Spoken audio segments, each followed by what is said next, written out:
JEE mains की daily PYQ series में आपका स्वागत है। आज हम बाइनोमियल थ्योरम 2026 का क्वेश्चन सॉल्व करेंगे। देखिए यहाँ पर एक एक्सप्रेशन गिवन है। इस एक्सप्रेशन के अंदर कोएफिशिएंट ऑफ एक्स स्क्वायर और कोएफिशिएंट ऑफ एक्स क्यूब जो है ये तीनों के तीनों क्या है, एपी में है। ठीक है, एपी में है। तो आपको all possible value of n जो है उसका सम बताना है। सिंपल क्वेश्चन है। तो जब कभी भी आपको इस टाइप का एक्सप्रेशन दिखाई दे तो आपने क्या करना है, अगर ये पावर बहुत बड़ी होती तो उसके लिए आपने दोनों के लिए जनरल टर्म लिखना था और दोनों का इनटू करना था। लेकिन अभी आपको जनरल टर्म लिखने की ज़रूरत नहीं है। आपने इस एक्सप्रेशन को एक्सपेंड कर देना है, क्योंकि स्क्वायर का फॉर्मूला आपको आता है इस तरीके से, और 1 + x की पावर होल n। फिर आप क्या करो, इस ब्रैकेट को और इस ब्रैकेट को इनटू कर लो तो कुछ इस तरीके से आ जाएगा।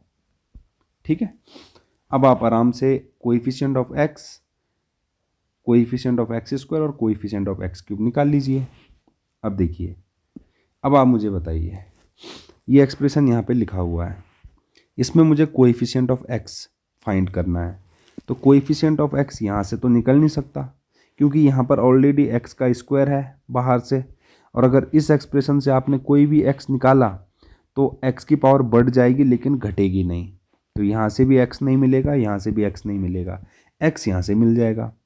यहाँ से एक्स की पावर 1 निकालना है तो उसका कोएफिशिएंट NC1 हो जाएगा। आई थिंक आपको इतना तो पता ही होगा, जनरल टर्म लिख लेना। अच्छा, तो एक्स का कोएफिशिएंट मिल गया है। अब निकालेंगे एक्स स्क्वायर का। तो एक्स स्क्वायर का कोएफिशिएंट यहाँ से मिल सकता है, यहाँ से बिल्कुल नहीं मिलेगा, और यहाँ से मिल सकता है, क्योंकि एक्स स्क्वायर ऑलरेडी यहाँ पे है। यहाँ से आप एक्स की पावर 0 निकाल लेंगे तो एक्स स्क्वायर यहाँ से भी मिल जाएगा।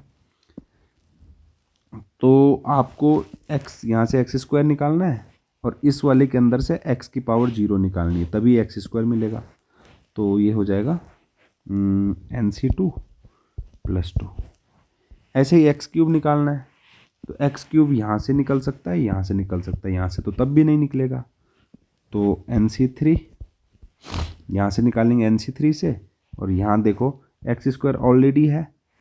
अब मुझे एक एक्स और चाहिए, एक्स की पावर 1 चाहिए, तो एक्स की पावर 1 यहाँ से निकालेंगे, क्या कैसे निकलेगा, NC1।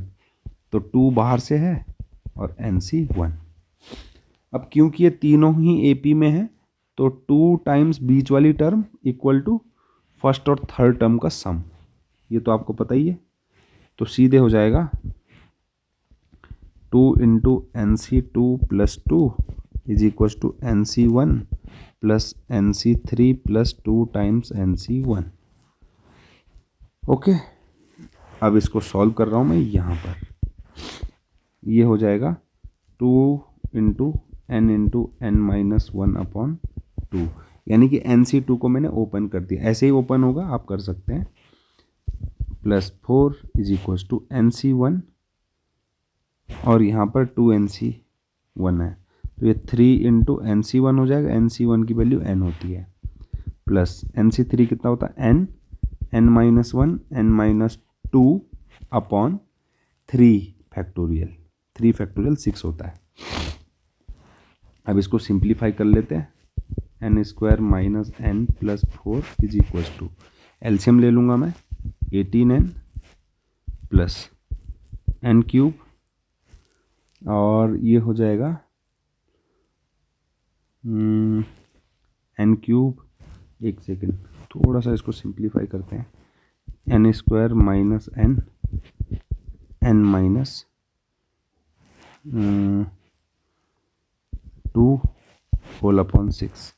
ठीक है, 6 को हम लेफ्ट हैंड साइड में भेज दे रहे हैं तो यहाँ से 6 भी हट जाएगा।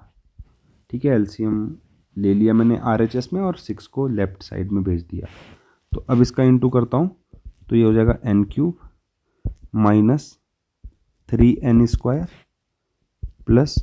2n + 18n, तो ये हो जाएगा 20n, राइट साइड में 20n equal to 6n² - 6n + 24। सबको मैं एक ही साइड ले आऊँ तो ये हो जाएगा n³ minus 9n² plus 26n minus 24 equal to 0। एक क्यूबिक की क्वेश्चन बन गई। क्वेश्चन में बोला गया है कि sum of all possible value of n। तो कई लोग क्या करेंगे, इस इक्वेशन को सॉल्व करेंगे, फिर n की 3 वैल्यू निकालेंगे और फिर उनका सम करके आंसर बताएंगे। सिंपल सी बात है, क्यूबिक की क्वेश्चन है, यहाँ से मुझे 3 वैल्यू मिलेंगी n की, n1 n2 n3। तो n1 n2 n3 इसके रूट्स होंगे। तो n1 plus n2 plus n3 क्या होगा, सम ऑफ रूट्स होगा। सम ऑफ रूट क्या होता है, माइनस ऑफ माइनस 9 अपॉन 1 हो जाएगा, यहाँ पे आंसर 9 आ जाएगा। Coefficient of minus of coefficient of x square upon coefficient of x cube होता है। तो यहाँ से आंसर आ गया 9। ऑप्शन में जाएंगे which is option number D. यही इस क्वेश्चन का आंसर है। वीडियो अच्छी लगे, हेल्पफुल लगे तो वीडियो को लाइक शेयर और सब्सक्राइब करना बिल्कुल ना भूलें। Thank you very much.